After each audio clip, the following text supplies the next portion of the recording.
1 जनवरी 1951 को पूरे देश में किसकी सरकार थी? कांग्रेस की। और 1 जनवरी सन 2001 को जब 21वीं सदी के सूरज की पहली किरण इस देश की धरती पर गिरी तो इस देश में किसकी सरकार थी? अटल जी के नेतृत्व में भाजपा की। अगले दशक में मोदी जी के नेतृत्व में स्पष्ट बहुमत की। मतलब बहुत साफ है नियति का संकेत कि 19वीं सदी अंग्रेज की थी, 20वीं सदी कांग्रेस की थी, 21वीं सदी भारतीय जनता पार्टी की। तो 21वीं सदी हमारी है, हमारी उस विचार की है। इसलिए अब हम आगे बढ़ें और मन में यह पूरा कॉन्फिडेंस रखें कि अगला वक्त हमारा ही आने वाला है। और ये सिर्फ देश के अंदर नहीं, बस एक पंक्ति कहकर बात समाप्त करता हूं। देखिए, दुनिया का आप पूरा देख लीजिए। एक दौर में 2500 साल पहले हम दुनिया के पावर सेंटर थे, economic, intellectual and military power centre. जब वो खत्म हुआ, भारत का डाउनफॉल हुआ, तो सेंटर कहाँ गया? King Darius of Persia, Iran की तरफ चला गया। फिर जब ईरान का डाउनफॉल हुआ तो मेसोपोटामियन एम्पायर, बगदाद का एम्पायर। फिर उसका डाउनफॉल हुआ तो टर्किश एम्पायर। टर्किश एम्पायर के बाद रोमन एम्पायर, पहले ईस्टर्न रोमन एम्पायर जिसका इस्तांबुल कैपिटल थी जो आज टर्की की है, उसके बाद रोमन एम्पायर। रोम का डाउनफॉल हुआ तो पुर्तगाल और स्पेन का जमाना। पुर्तगाल और स्पेन के बाद ब्रिटेन और फ्रांस का जमाना। ब्रिटेन और फ्रांस के बाद अमेरिका का जमाना। अमेरिका में सबसे prosperous west coast, San Francisco, Los Angeles belt. उसके बाद अब पिछले 100 साल में आ जाइए, जापान का जमाना।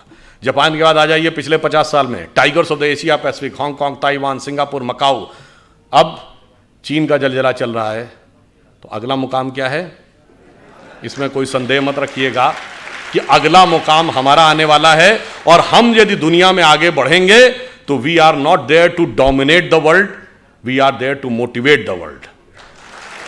चीन दुनिया को दबाने के लिए आगे आ रहा है, हम दुनिया को प्रेरित करने के लिए आगे आ रहे हैं। और इसीलिए हम वर्ल्ड की सुपर पावर नहीं बनना चाहते, हम जगत गुरु बनना चाहते हैं। क्योंकि पावरफुल व्यक्ति के बगल में खड़े होकर अक्सर आप संकोच, ठिठका, कहीं कहीं दबा हुआ महसूस कर सकते हैं, परंतु गुरु के बगल में खड़े होकर आप आनंदित, आह्लादित और उन्नत महसूस करते हैं।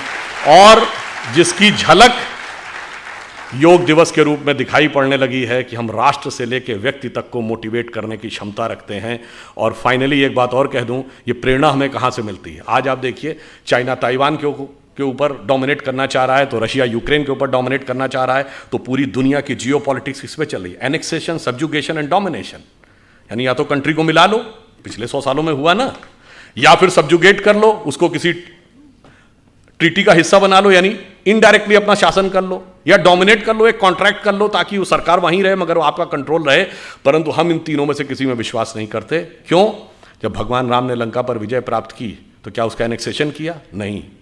वहां कोई अपना डिप्टी या वाइसराय अपॉइंट किया, यानी सब्जुगेशन किया? नहीं। वहां से कोई कॉन्ट्रैक्ट साइन कराया, यानी डोमिनेशन किया? नहीं। मूल्यों को स्थापित किया और सह अस्तित्व का विचार दिया। इसीलिए we are the only country in the world we never went for invasion, and if somebody consider Hinduism as a religion, we never went for conversion, because we are having no concept of conversion. और पूरी दुनिया में आग लगी हुई है इसी वजह से। इसलिए अगर 21वीं सदी में विश्व का उदय होना है तो वो सिर्फ हम ही दे सकते हैं, और हमारे अंदर ही वो क्षमता है। अटल जी की कविता की यह पंक्ति, उस विचार जिसे सांप्रदायिक कह के बहुत लांछित किया जाता है, वो सिर्फ हमारी उन्नति के लिए अमृतकाल जरूरी नहीं है। जब 2047 में हम उस पीक के ऊपर बैठे होंगे, उस समय हम दुनिया को क्या दे रहे होंगे। उनकी प्रख्यात कविता जो पुराने लोगों को याद होगी, हिंदू तन मन हिंदू जीवन, रग रग हिंदू मेरा परिचय। तो उन्होंने कहा था कि होकर स्वतंत्र मैंने कब चाहा मैं कर लूं जग को गुलाम, मैंने तो सदा सिखाया है करना अपने मन को गुलाम। गोपाल राम के नामों पर कब मैंने अत्याचार किया, कब दुनिया को हिंदू करने घर घर में नरसंहार किया। कोई बतलाए काबुल में जाकर कितनी मस्जिद तोड़ी, भूभाग नहीं शत शत मानव के हृदय जीतने का निश्चय। हिंदू तन मन हिंदू जीवन, रग रग हिंदू मेरा परिचय। और फाइनली एक कॉन्सेप्ट अपने दिमाग से पूरी तरह निकालना पड़ेगा। ये जो हमसे कहा गया ना, हम वो देश थे जो आके सेटल होते गए तो लोग बसते चले गए। सरजमीने हिंद पर अक़वाम आलम के फिराक, काफिले बसते गए हिंदोस्तां बनता गया। ये हम सराय नहीं थे कि आके सेटल होते गए, हम वो थे जहां ज्ञान का पहला उदय हुआ और पूरे विश्व को हमने संदेश दिया। इसलिए हमारा राष्ट्रवाद क्या है? हिमालय के आंगन में प्रथम उसे किरणों का दे उपहार, उषा ने हंस अभिनंदन किया और पहनाया हीरक हार।